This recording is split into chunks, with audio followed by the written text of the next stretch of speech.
পাপা কোথায় যাবে রে? পাপা এত সাজু সাজু কেন করেছে? পাপা এত সাজু সাজু কেন করেছে তুমি? মা কি পুত্তি, কোথায় যাবা? কোথায়? হ্যাঁ, কোথায় যাবা তুমি? কোথায় যাবা পাপা? ইস, তোমাদের দেখে আর খুশি। খুব বুঝো না তুমি, টান এটুক বয়সে ঘোরাঘুরির ওস্তাদ, খুব বুঝে। Hello friends, welcome back to my new and another blog. কেমন আছো সবাই? আশা করছি সবাই অনেক ভালো আছো, আর আমরা মোটামুটি ভালো আছি, কিন্তু আমি একটু অসুস্থ আছি, সেই জন্য আমি কিছুদিন রেগুলার ব্লগ দিতে পারিনি। তবে এখন একটু ভালো হয়েছে, কিন্তু তবুও দেখো আমার গলার সাউন্ডটা হয়তো বুঝতে পারছো তোমরা, একটু ভারী ভারী হয়ে আছে, কারণ সর্দি কাশিটা একটু কমেছে, একটু আছে, এখনো পুরোপুরি ভালো হয়নি। আর আমরা সবাই এখন ইভিনিং সময় রেডি হয়ে বাইরে বেরোচ্ছি। তো আমরা কোথায় যাব সেটা আমি তোমাদেরকে যেতে যেতেই বলবো, আর তোমাদেরকে দেখিয়েও দেব। তোমরা কি জানো আমার পাপার যে 5 মাস পার হয়ে গেছে আর এখন 6 মাস চলছে, আর ওর এখনো অন্নপ্রাশন করা হয়নি, সেই জন্য আমরা প্রিপেয়ার করছি 6 মাসই অন্নপ্রাশনটা দিয়ে ফেলবো।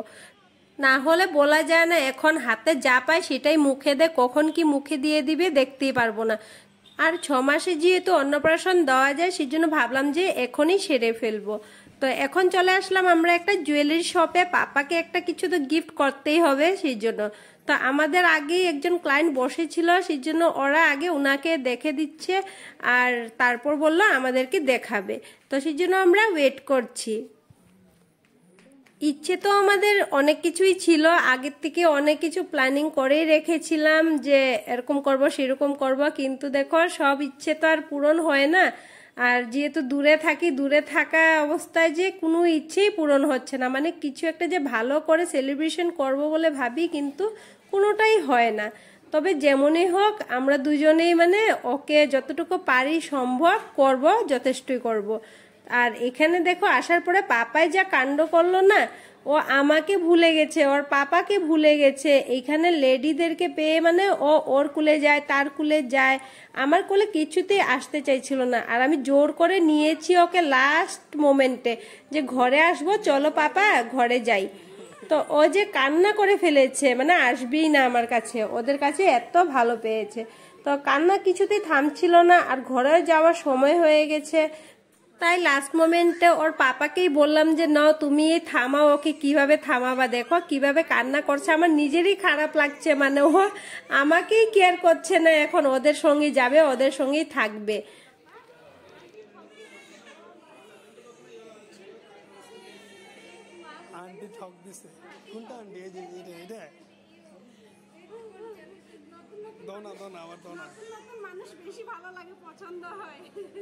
তো যেই কাজে এসেছিলাম সেই কাজ হয়েছে আর হয়ে নাই বলেও চলবে, কারণ এখন হ্যান্ড টু হ্যান্ড পাইনি, তো ওরা এনে রাখবে বলল, তো সেই জন্য আবার কিছুদিন পরে এসেই নিতে হবে, কারণ ওর জন্য চেন নিব বলে ভেবেছিলাম একটা, কিন্তু কম ওয়েটের মধ্যে লম্বা বহুত বেশি, তো ও তো এখনো ছোট, এত লম্বা দিয়ে কি করবো, সেই জন্য বললাম যে সেম ওয়েটেই একটু ছোট করে থাকলে দিতে। তো ওরা বললো আরো 2-3 দিন পরে আসো, পেয়ে যাবে। তো আমরা এখান থেকে চলে আসলাম। তো আসার পথে বর বলল যে চলো একটু ডাক্তার দেখিয়ে নিবা, কারণ কিছুদিন থেকে আমার যে খুব অ্যালার্জি হচ্ছে, আর একদম সারা গায়ে ফুলে ফুলে চাকা চাকা হয়ে যাচ্ছে, আর এত চুলকায়, মানে বুঝতে পারছি না কিসের জন্য হচ্ছে। তো অনেক দিন ধরেই ভাবছিলাম যে একবার ডক্টর দেখিয়ে দেখবো কি হয়েছে, তার জন্য আজকেই দেখিয়ে দিলাম। তো ব্লাড টেস্ট করতে দিল, ব্লাড টেস্টের জন্য এই যে ব্লাড নেওয়া হচ্ছে। তো আমার যে সবসময় ব্লাড নিতে গেলে একটু ভয় করে, কারণ পুশিং করে যে, সেই জন্য। আর তারপর আমি যে ব্লাড একদমই দেখতে পারি না, আমার মাথা ঘুরায় খুব, তো সেই জন্য একটু ভয় করছিলাম। তো এটা একটু হাস্যকর ব্যাপার অবশ্যই, কারণ এতদিন আমার এক্সপিরিয়েন্স হয়ে যেতে হচ্ছিল, কিন্তু এখন অবধি আমার এক্সপিরিয়েন্স হয়নি। তো হয়ে গেছে আমার ব্লাড নেওয়া, আর বললো যে একটু সময় বসো তারপরে যেও। তো হয়ে গেছে। এখন আমার এলিয়েনকে দেখো, এইখানের মধ্যে ওকে দাঁড়িয়ে করে রেখেছে, তো এই টাওয়েলটা লাগিয়ে মনে হচ্ছে কি সত্যি সত্যি এলিয়েন দাঁড়িয়ে আছে।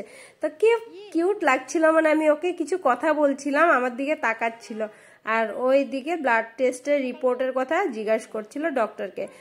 আর আজকে জুয়েলারিতে অনেক সময় হয়ে গেছে, কিছু কেনাকাটা করতেই পারিনি, তবে একটু সময় আছে, তো অন্নপ্রাশনে, সেই জন্য ভাবলাম যে অন্য সময় কেনাকাটা করব, আজকে বাড়িতেই চলে যাই। আবারও রান্না বান্নাও করতে আছে, তো এদিকে পাপারও ঘুম পেয়েছে, তাই আর বেশি লেট করলাম না। আর রাত্রেবেলা তো একটু ঠান্ডা ঠান্ডা হাওয়াও দেয়, সেই জন্য চলে আসলাম বাড়িতে। তো আসার পরে দেখো পাপা আবারও শুরু করে দিয়েছে কান্না কান্না, ও শুরু করে দিয়েছে, হয়তো ওর আবার সেই জুয়েলার্সের কথাই মনে পড়েছে নাকি আমি জানি না, শুধু ঘ্যান ঘ্যান ঘ্যান ঘ্যান করেই যাচ্ছে। আর আমি রান্না করবো যে বলেছিলাম, আমি তো ওকে কুলের থেকে নামাতে পারছি না, তো কিভাবে রান্নবো, তাই বোরকে বললাম যে কেটে বেটে দাও আমাকে একটু রেডি করে। পাপা আজকে রান্না করতে সেরেছে, তুমি তুমি তার গুনে গুনে দাও না, তুমি করো, লেগা সবাই ঝামেলা। কইতেছি হে দুষ্টুমি করে, ওই জন্য সবাই ঝামেলা। হ্যাঁ হ্যাঁ, সুন্দর আমি রান্না করতে পারতাম, নয়তো সব রেডি করে দিচ্ছে। লবণ 1 চামচ আর একটু দাও। না এখন দিও না, থাক 1 চামচই দাও, হবে লাগে, তবু বেশি ভর্তি করে দিছো তো। চিনি চিনি পাপা মাই, পাপা চিকেন বানায়, চিকেন আর তো দাও। আমাদের রান্নাবান্না শেষ হয়ে গেছে, এখন আমরা খেতেও বসে পড়েছি। আর পাপাই জাস্ট মাত্র ঘুমিয়েছে। আজকের ডিনারে মান্টি কি কি রান্না করেছে দেখো।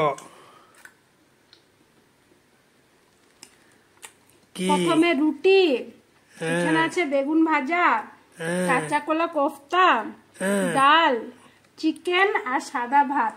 বাস, আজকে অনেক কিছু ডিনারে রয়েছে, কারণ লাঞ্চে বানিয়েছিলাম এগুলো সবকিছু। আর এখন চিকেন আনা হয়েছে, চিকেনটা কিন্তু ও বানিয়েছে, আমি না। তো এই যে আজকে ডিনারে এটাই।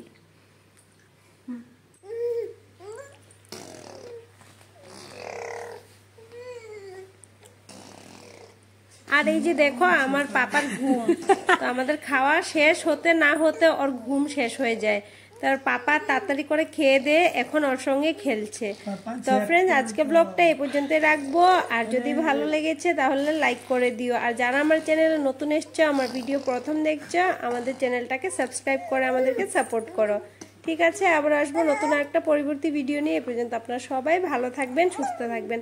Tata, bye bye and good night. দেখা যায় না, দেখতে তোমার চুলে।